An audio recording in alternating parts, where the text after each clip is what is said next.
Painted on the walls of this quaint exhibit is a story. Cannupa Hanska Luger says this multimedia exhibit is his vision of the future, and he has named it Future Ancestral Technologies, nagshibi, which means beyond. We think of technology as the mechanism, but technology is an idea. The land is the source of that information. He says his art mirrors his activism. Recycling materials, he creates fully functional regalia and teepees. Projected on the walls are Cannupa and his son wearing these garments. These are all technologies that I wanted to move forward, and these are technologies that are developed out of this relationship to place. Cannupa's relation to place is rooted in his homeland on the Standing Rock Reservation. Here, people are working to stop the construction of oil pipelines. It was an effort to protect, and we were for something that we're all dependent on. From his native upbringing, he says, all of the things that make up our culture are embedded in the geology of this place. It's important that we recognize that we belong to it rather than it belonging to us.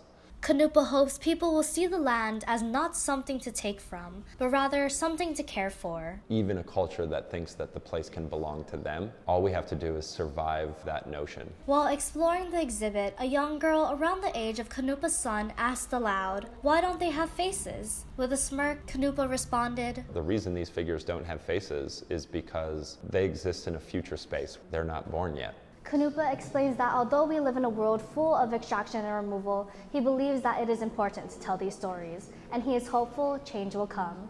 Reporting from Emerson College, this is Emily Cristobal.